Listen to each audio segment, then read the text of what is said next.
Peace, y'all. Speaking easy with the coach. It is late May 2021. Another episode of Untold Stories. This one's a little different. No, it's not a little different. Just the whole format setup.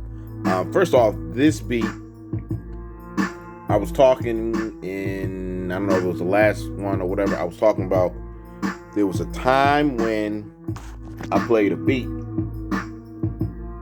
and there was this kid that he got on the stage and he dropped that beat. And then when I put this beat on, he said, "Oh man, you gonna play some old sad type of beat when I get up here?" And I was like, "Okay, well, what you got for it?" And he didn't have anything for it. But what it bothered me that he was like, "Oh, why you gonna play?" People. It was funny when they would get up and say, "Why you play this type of beat and it's whack?" And it's like, let me hear you. You saying this is whack? Let me hear. And then you hear the person, and they were always trash. But I'm glad my brethren, DJ Ox, peace to my Trenton family down in Central Jersey. I was so happy when he said, "Don't ever take it personally. It's not that your beat isn't good. It's, and it's not even, you don't even look at it as the MC is whack. Just say they're not skilled enough to handle that track." So I always remembered that, and it was like, okay, all right, I get by with that. But anyway,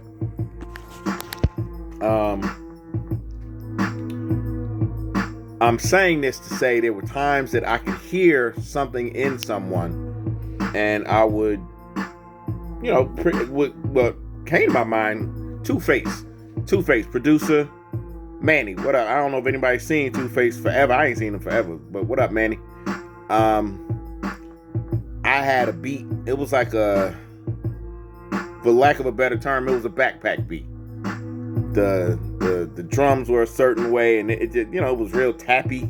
When I say tappy, I mean not like you don't really hear chords played and things of that nature. You hear a lot of like people with drum machine beats, like MPs and SPs and whatnot. It was tappy. That's what I mean when I say it was tappy. But he heard something, a beat I made. It was like the end of the night, and I just played it just to be playing it. And he said, "Yo, can you record that?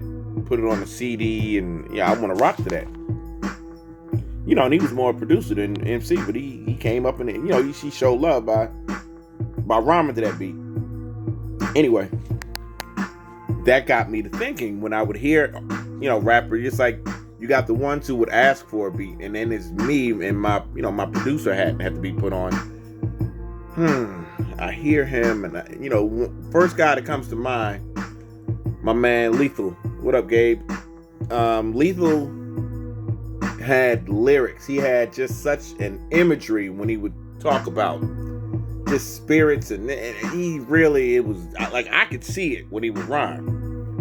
He always complained that he had a funny voice, but I mean, we go back to Dr. Dre and Eazy-E. It was like, don't worry about the voice. We just got to get the right track to complement your voice. So he just had these, he had one rhyme, and let me phrase that. He had a song, and let me give him ultimate respect. He didn't just kick rhymes like 3 or 4 verses he had that he wrote down and he would perform. He had an actual song, and he was performing it, and I don't know what beat, he did it to, but I could hear it. Like I said, that, like I could see. So I told him to come to the studio in Kearney, come record. I said, I got the perfect beat for that joint you got. It was called "I Want to See Blood," something like that. It was the combination of the beat, the rhyme, this, and I also told him, because he was so wordy with what he was doing, I said, I'm gonna give you a slow beat. It was like 80 beats per minute, maybe 82, 84. But I said, with you're so wordy, I'm gonna give you something slow to work on. And he blessed it. The beat, the whole combination of it, it was tight. And what I remember was after he came to the studio, he recorded that. Thereafter, he was just slaying folks and battling. And what he would do often, he knew the beat would kind of, especially if it was up tempo, the beat would mess him up. So he would often go a cappella. He would say no beat.